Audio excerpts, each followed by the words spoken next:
Hi, today we are at Austin. We are at Konuri Law Firm with Konuri Soumya Garu.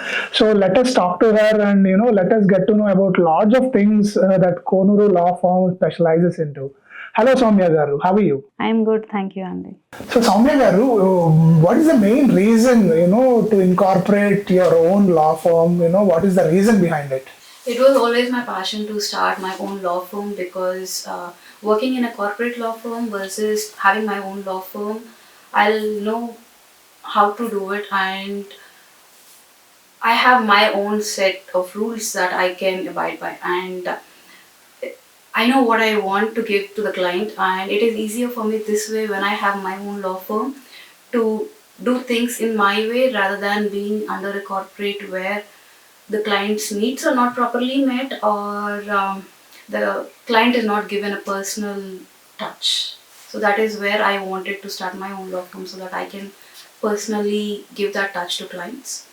That is why I started my own law firm. Soumya Garu, being a local law firm for Williamson and Travis County, how do you feel, interacting with, day to day, these two county people, lot of, NRIs who are staying here, who are, from Austin, how do you feel being a local law firm, heading two major counties here?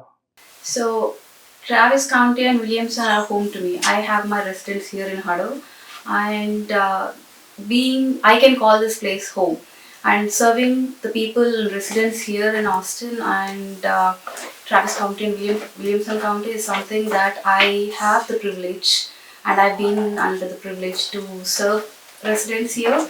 And both of these communities and both of these counties are growing rapidly with already based Texas people and inflowing immigrants and all other small business owners, entrepreneurs, and everyone. So it's really a privilege for me to see the communities grow, and being part of those communities is something I truly uh, feel privileged in.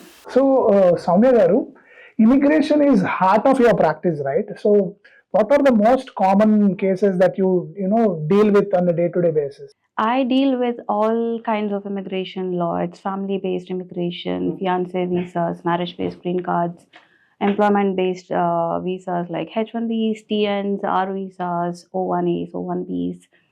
I do humanitarian based like WAVAs, U visas, and asylum. So I do not have a restriction to a particular area when it comes to immigration. I handle all kinds of cases when it comes to immigration. Okay, okay. See, if you see these days, these immigration policies were changing from day to day. Every week we have a new update. Every week we have a new visa bulletins and all. So how you guys from Konuri Law Firm, able to inform your clients, people who are in Williamson and Travis County about, the new updates, how you guys are able to do that? So with immigration, yes, it's not static and it rapidly changes. And with the current administration, it is rapidly changing more than ever. And I am a member of AILA, and they are up to date with everything. Uh, and when you are talking to your peers and when you are involved in those circles, you know what to expect of, and being updated with the proclamations that are being issued, being updated with the agencies, and being updated with any news that USCIS releases is something that we do on a regular basis. And we also have continuing legal education CLEs that we do, and that is how I stay informed. And I also make sure that the clients are informed of all the changes so that they do not panic call me, and I give them information before they panic call me. Okay, okay. And also, Soumya Garu, can you walk us through, how a client experience looks like, from the day one when he came for consultation till, he got his final decision? So there are different kinds of cases, and each case is handled in a different manner. For example, when it is family based or a humanitarian based or an employment based, every case requires a certain number of minutes that need the initial screening. Depending upon that, I take the initial screening, the initial consultation, and I make sure to know what exactly the person wants.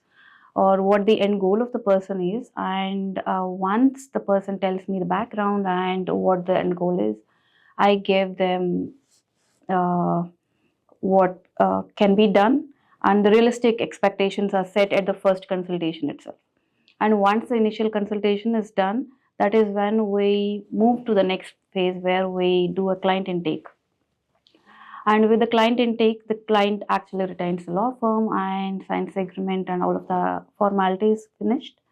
And once the formalities are finished, then we dive deeper into the case and into the realistic goals or expectations of what the client actually needs and what exactly the case is, because oftentimes the initial intake is completely, or it might be completely different from when you deep dive into the case facts. So that in the second level of screening, after the client retains the law firm, we go deeper into what the client needs, how to make the most out of what he wants or she wants. And with that, we give them the options that are available, and they choose from one of the options. And that is how, once everything is done, we start the evidence collection, documentation, applications, questionnaires, and we file the case with USCIS or with the certain agency that is involved. And once the case is filed, we keep the clients updated with any RFEs or any updates or any biometric notices or any court hearings or anything. We keep them updated so that they don't have to come back and.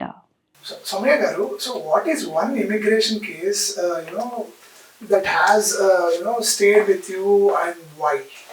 Coming to think about it, I think one of the best cases and rewarding cases that I felt was there was this lady who was out of status, who came from Guatemala, and she was out of status for over 200 days. That's more than 180 days, and the bans kick in, right? And she was here, she left behind a 2-month-old baby, and she came here on a U visa. This was all during COVID and after COVID. She didn't know what to do, whom to talk to, and this was back in 2023. And she was out of status for more than 200 days, and she lost hope. She wanted to go back, and she had another child here in the US. It was all confusing for her because she started her family here and she wanted to stay here. She had her mother here in the US, and with U visa you must be under the status for a certain amount of time before you can apply for green card. And it is devastating if you are out of status and you no longer will be eligible to apply for green card because you are out of status.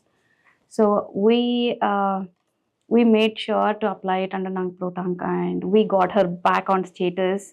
So the 200 days, we made sure that the government, the USCIS has approved the case, the back date, approving her from the back date. So that is something I am really proud of. Soumya garu, so what are some of the most common misconceptions people have regarding the immigration process? Biggest and most frustrating one is thinking that immigration is paperwork. It is not paperwork. And thinking that your case might be straightforward and just dumping information or dumping documents that won't serve any purpose.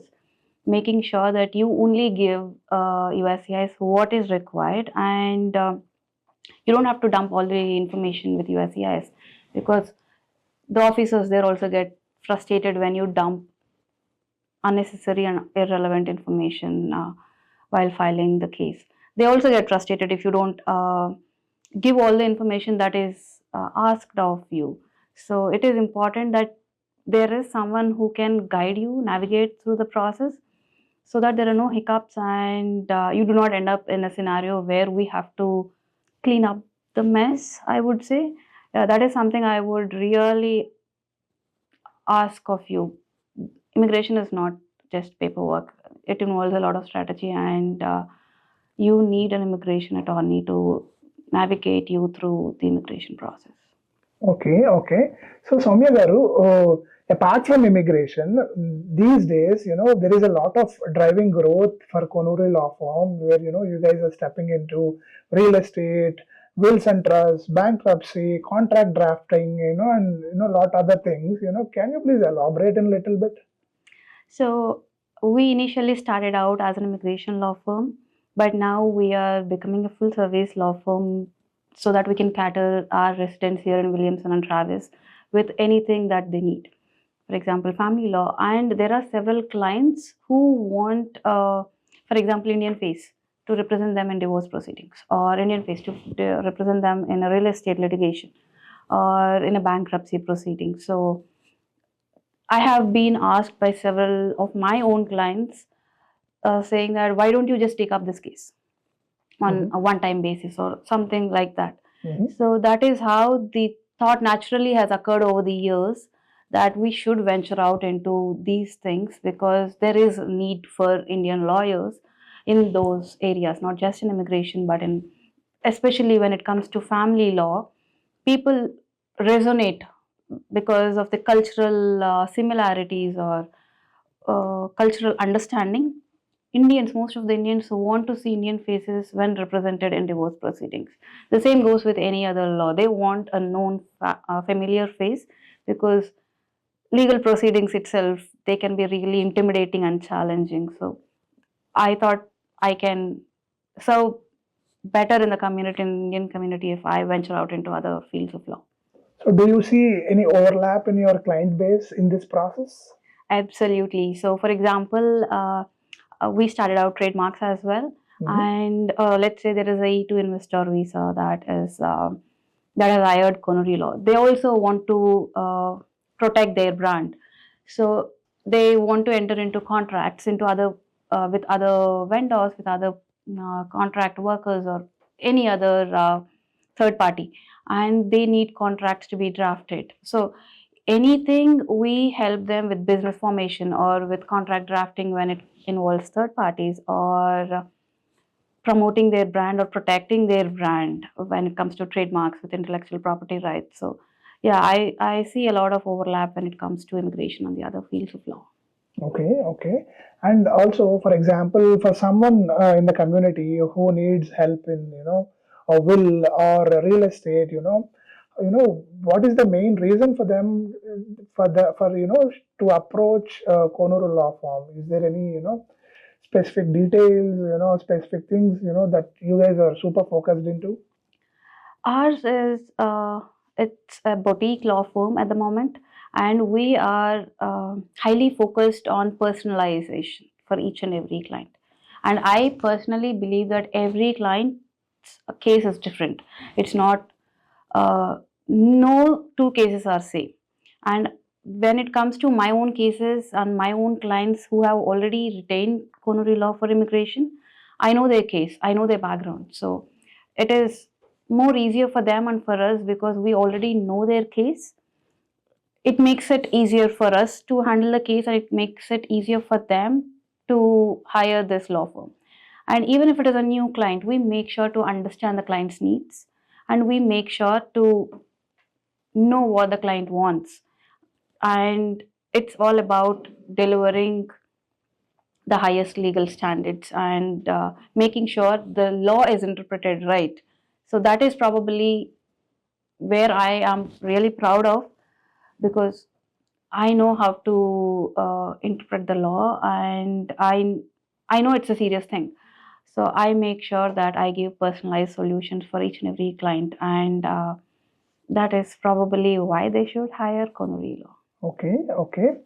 And Soumya Garu, like, is there any particular, new practice area, you are especially excited to develop, and, and may know the reason for that?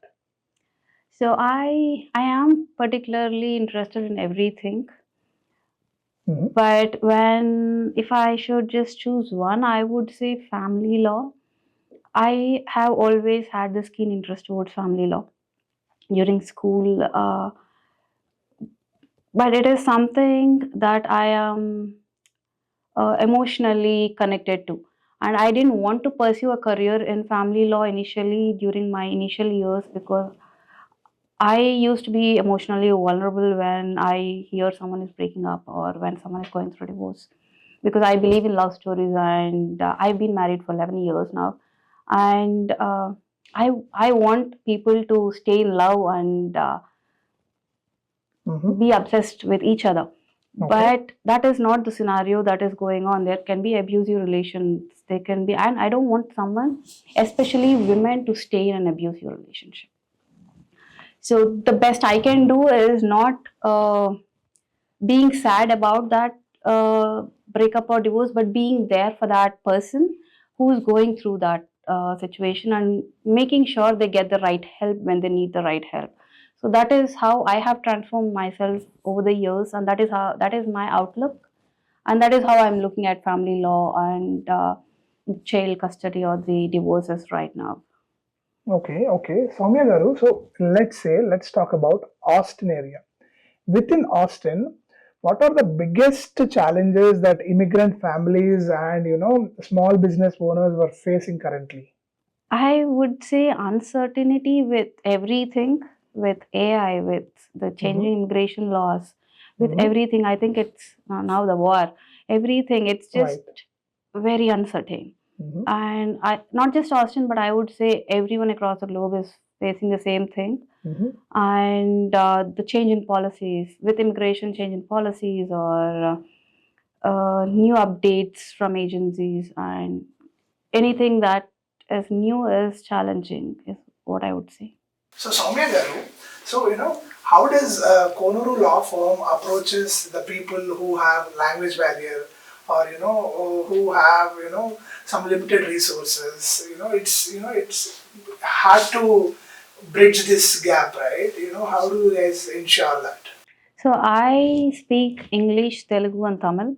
My Mm-hmm. paralegals, one of my paralegals speak Hindi, Mm-hmm. and one of my other senior paralegals speak Spanish. So when it comes to these five languages, I think we've got it. But when it comes to other languages like Chinese or French, that is not something that we have ventured out into. But we would love to see where the firm goes in future. And what role, do you believe the local law firms play, in strengthening their communities? Even, for example, for you, the two communities that you are very close with. We are not just here as legal service providers. Mm-hmm. This is home to me. I have my residence here in Williamson County. Mm-hmm. So it's not just a short term commitment, it's a long term commitment that we have towards our residents here in both Williamson and Travis County. County, yeah. And do you guys have any other clients from rest of United States? Absolutely. With immigration, immigration is a federal law and we serve all the 50 states. We Okay. proudly serve all the 50 states. Okay, okay. And what is the single most important piece of advice that you want to give to someone who are facing with some immigration problem or in litigation, anything that involves for the NRIs? I would suggest taking an action immediately. So if you know there is something that might get you into trouble or that you already are in trouble, please contact a lawyer. If it's an immigration, contact an immigration lawyer. If it is related to crime, just contact a criminal lawyer. Take action immediately because the sooner the better. For it's easier for us to navigate the process. It it is easy for you as well. So people usually have this assumption that it's going to go away. Or today I was talking to a mentor of mine with regard to a bankruptcy case. Most of the bankruptcy clients, in her experience, it seems they tear off the papers and think that the credit has just gone, disappeared. That it doesn't disappear, it just becomes a bigger liability. So you should take an action. Do not sit on your case, do not sit on the problem for several weeks or months or years. Take action immediately so that we can help you if we can. And taking action fast would create less burden on our end as well, because we can strategically give you a solution efficiently. Okay, okay. So Soumya Garu, H-1B registrations are already started, and now this time, the system is completely different with this wage level based concept. Correct. So, how do you feel about it, and how you are going to execute this new H-1B process for your clients? So we have been informing all our clients, all our US employers to start early, to start preparing early, so that we have room to breathe, because it's not like any other registration this year. This year it is completely changing and we don't even know what exactly is going to be in the registration form. So we have been asking all our, and my clients, my US employers, are very supportive, and they have been preparing. um since the past few weeks we have been preparing, and we want to make sure that the beneficiary's job title, the job duties, and the beneficiary's qualifications, all of them align to the specialty occupation, and the beneficiary is entered into the right wage level, right SOC code. Because USCIS, it's not going to let you game the system into letting the beneficiaries enter into a level 3 when you are only eligible for level 1. And it's not even about salaries, because a lot of beneficiaries, not the US employers, beneficiaries come back to me and say that their employer is paying $200,000 or $190,000 and they want to enter into a level 3. I understand that there are a lot of companies like Amazon who are paying out big amounts, Right. but are you qualified to enter into a level 3? Is your employer putting all similarly situated beneficiaries under level 3 category? Mhm. And Department of Labor has given criteria as to what falls under level 1, or what falls under level 2, what falls under level 3, what falls under level 4. So you have to adhere to the law, you have to adhere to what they have given. And just to increase the chances of your registrations, please do not enter into a level 3 or level 4 without talking to your immigration attorney. Please make sure you get it evaluated by your immigration attorney, because that is what we are here for. Please get it evaluated and make sure you are registering your beneficiaries, and beneficiaries you are being entered into the right level, right wage level. Right, right, you're right.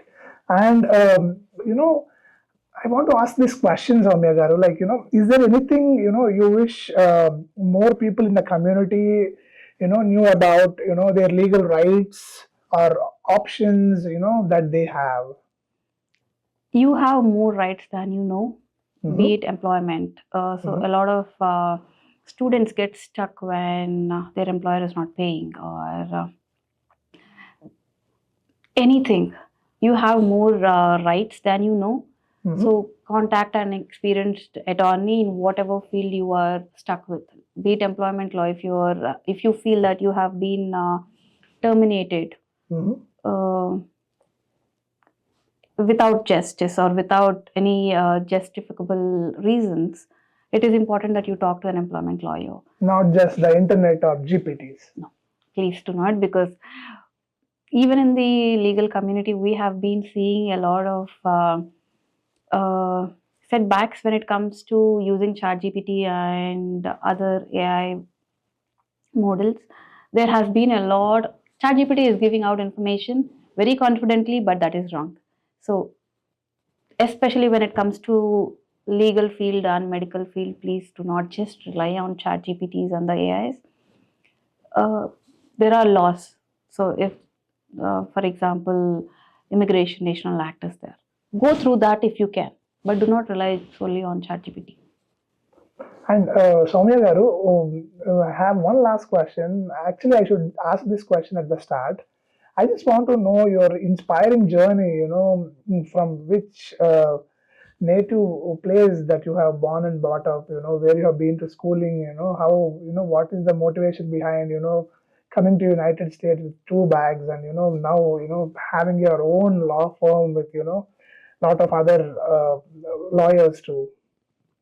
I come from Andhra Pradesh, Guntur, Andhra Pradesh. I've done my bachelor's from Damodaram Sanjeevaya National Law University. I got married to my husband, and he wanted to do a data science in US. Okay. So he wanted to come to the US, and I just tagged along. And that is how I navigated my way through into the system, and here I am. Okay, okay.